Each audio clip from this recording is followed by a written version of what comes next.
de la partie ouest de la ville de Kinshasa ont fait preuve, ont subi une catastrophe naturelle qui a causé beaucoup de pertes en vies humaines et également de biens matériels. En tant que compatriote, d'abord, un mot par rapport à cela. Le mot par rapport à cela, c'est que c'est d'abord un mot de solidarité. J'exprime toute ma solidarité aux sinistrés de cette catastrophe naturelle.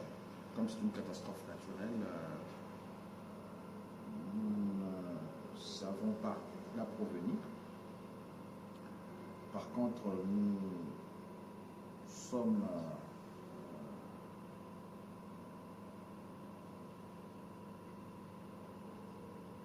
plutôt, je dirais,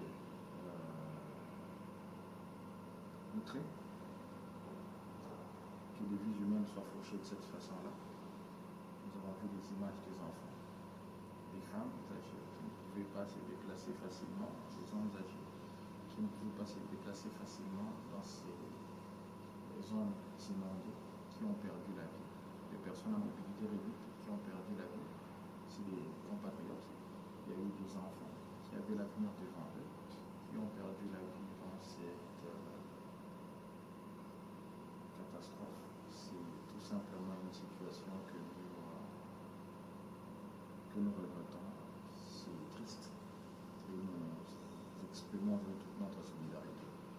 Nous saluons également aussi l'action du gouvernement qui a fait preuve de beaucoup d'habileté en prenant en charge les sinistrés. Certains sont aujourd'hui logés dans les infrastructures ayant abrité l'organisation des 9e Jeux de la francophonie.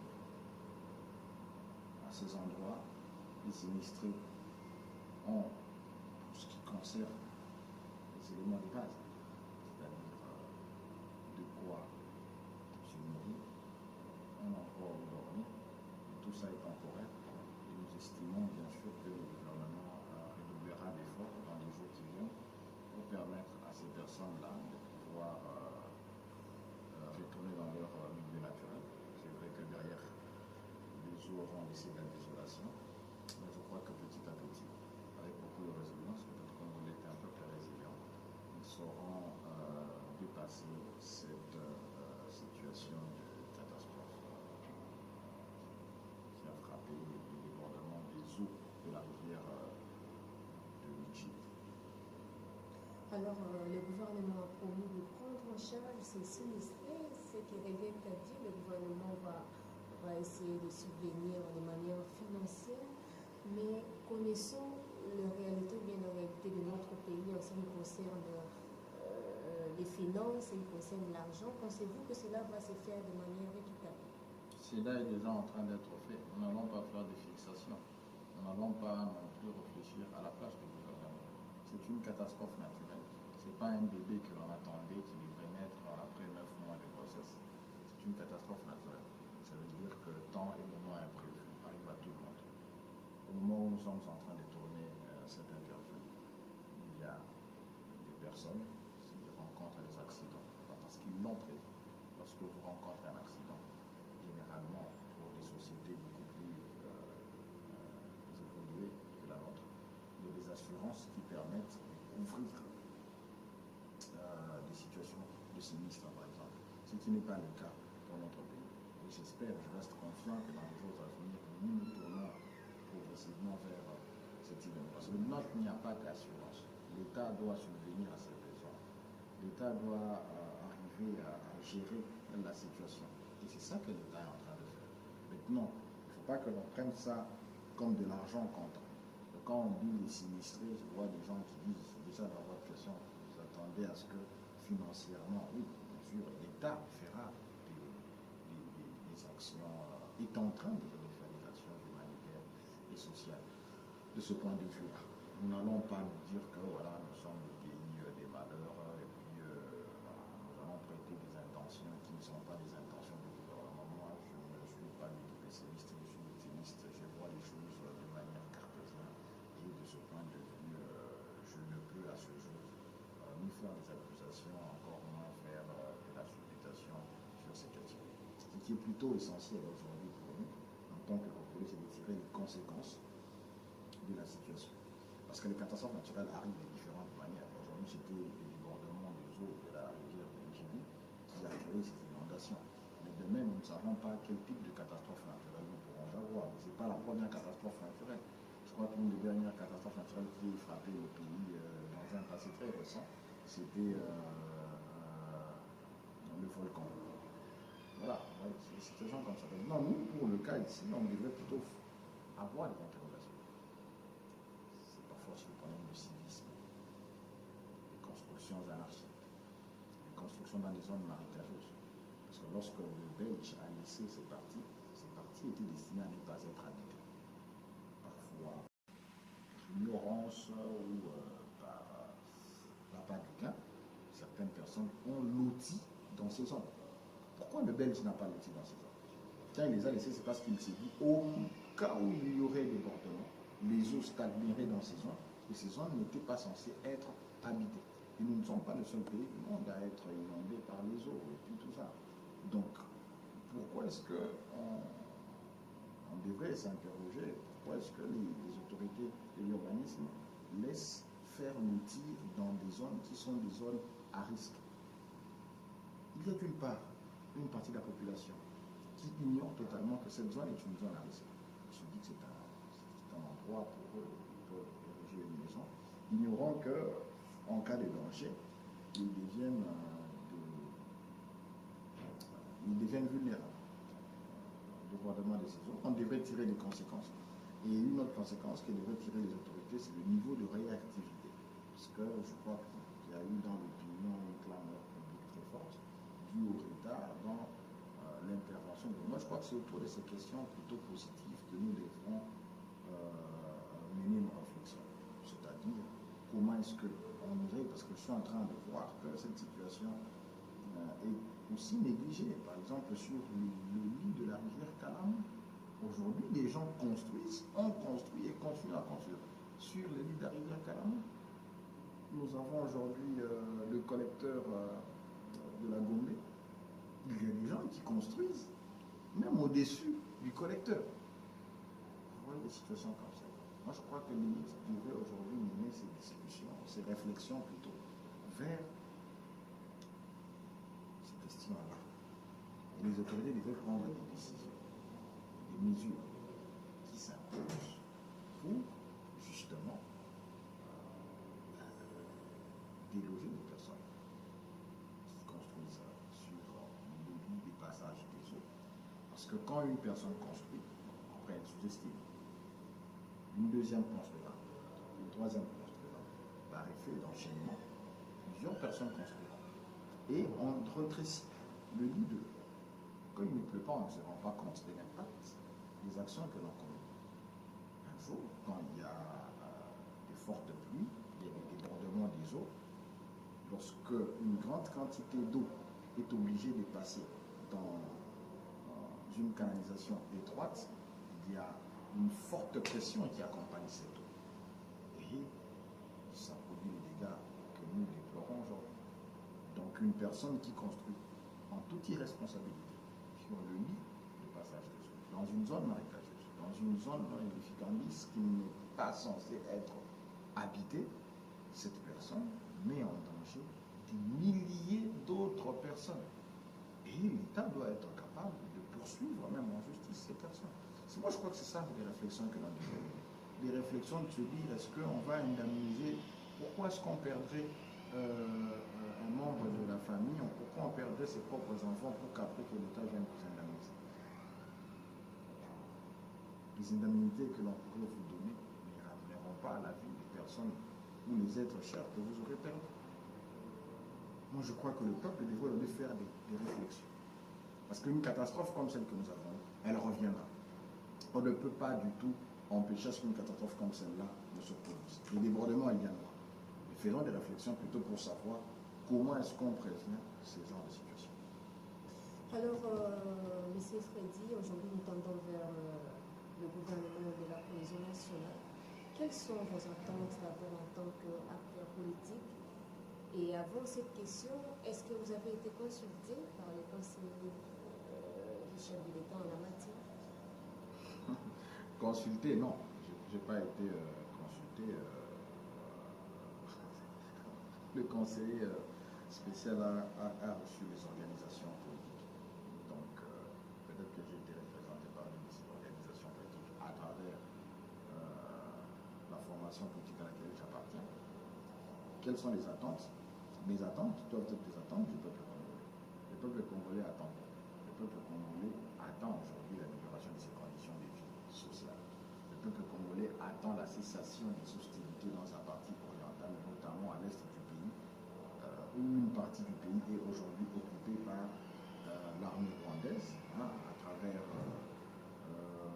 des rébellions comme celle du M23 ou de l'AFC, qui écument même certains compatriotes congolais.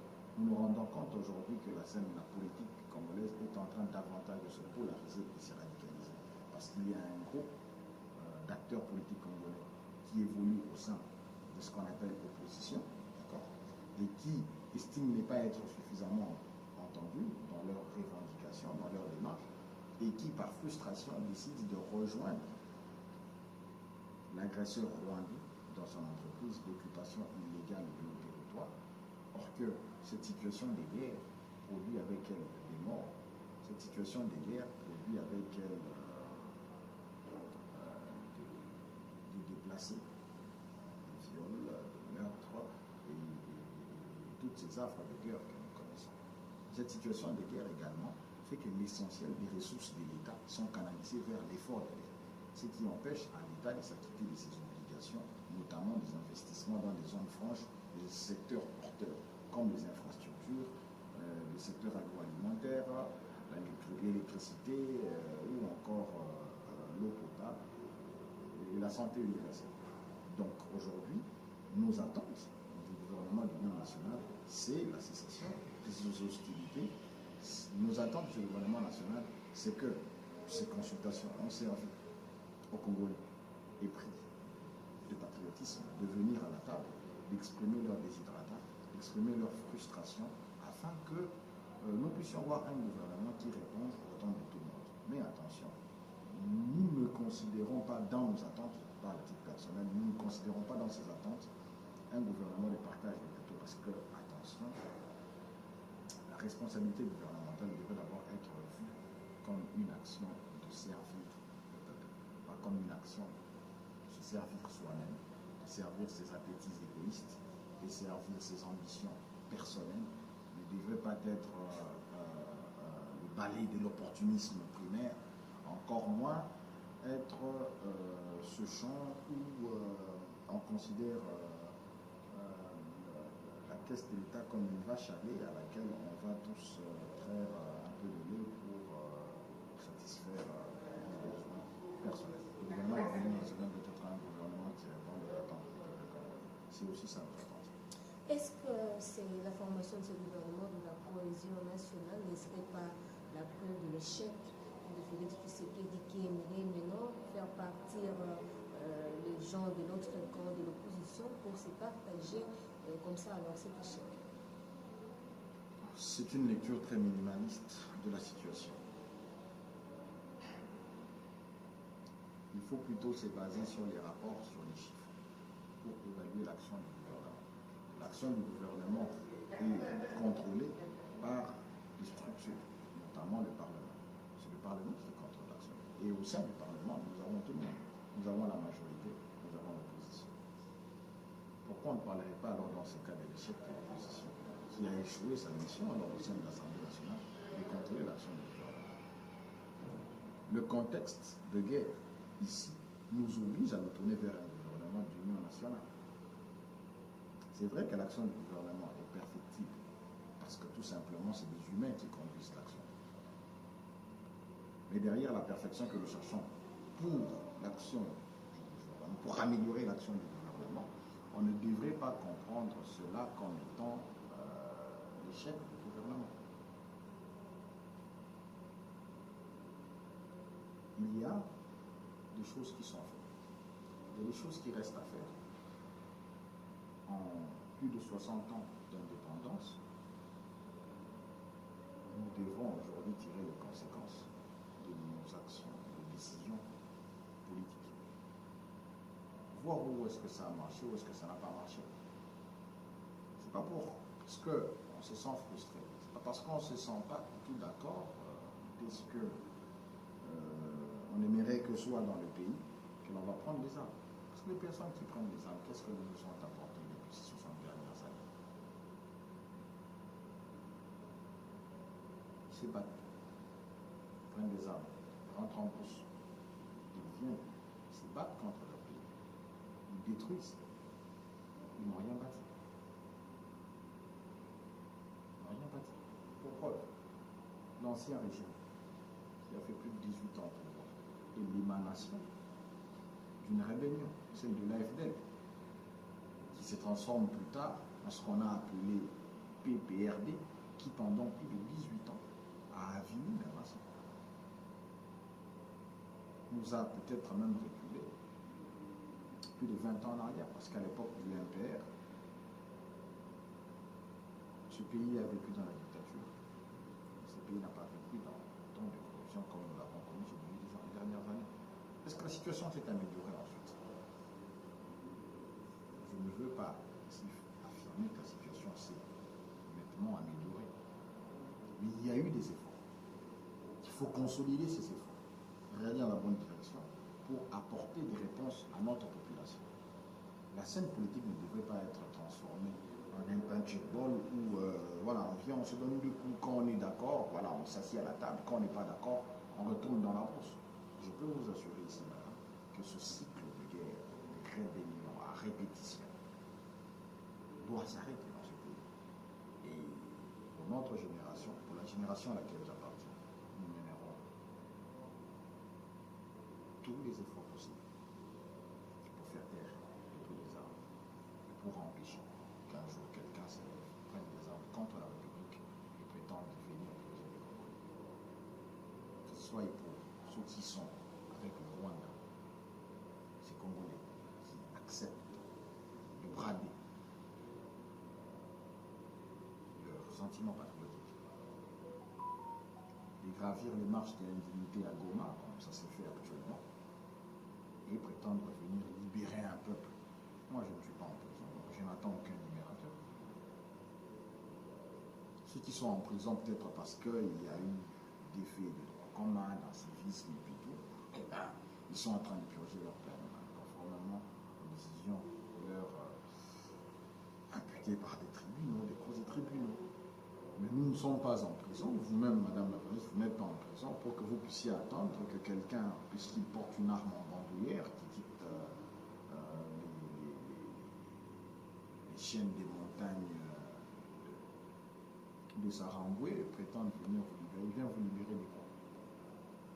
Et en vous libérant, il vous offre quoi? Je pense que le salut de notre peuple aujourd'hui, voilà, c'est d'abord de l'huile pour notre pays, le travail pour le bâtir. Le Rwanda doit retirer ses troupes du sol congolais. Ses compatriotes congolais qui rejoignent la rébellion, le mouvement terroriste M23 soutenu par le Rwanda, devraient se ressaisir et revenir à des bons sentiments.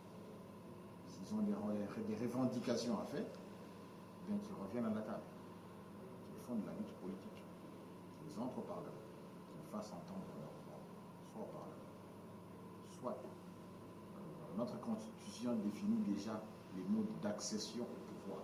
Et le seul mode d'accession au pouvoir, à l'exercice du pouvoir, demeure les élections. Ma proposition, c'est de rappeler à tous nos compatriotes, comme je l'ai dit précédemment, qui gravissent les marches de l'indignité à Goma, à Bukavu, en ce moment, de revenir à la table de négociation, de faire entendre leurs préoccupations, de faire de la lutte politique et de suivre les seules voies définies par notre Constitution pour accéder au pouvoir. Les troupes rwandaises créent mort, désolation à l'est de notre pays. Je crois qu'il est temps qu'elle s'arrête. Parce que cette guerre, oui, aujourd'hui, certainement qu'ils estiment que nous sommes en condition de faiblesse, mais cette situation ne perdurera pas pour toujours. Il y aura bien un jour ou soit ils partiront demain, ou ils les obligeront à partir. Je n'aimerais pas qu'on arrive à ça, mais un jour ils finiront par partir. Est-ce dans 2, dans 3, dans 10 ans? Je ne sais pas. Mais ils finiront par partir parce que le peuple congolais n'acceptera jamais, alors jamais, cette prédation infinie. Un jour ça finira. Alors, M. Freddy peut conclure un mot peut-être à la jeunesse qui le suit en ce moment. Le mot que je donne à la jeunesse, c'est la résilience, le patriotisme. J'appelle notre jeunesse à la résilience et au patriotisme. De ne pas se laisser aller à des discours vides d'essence,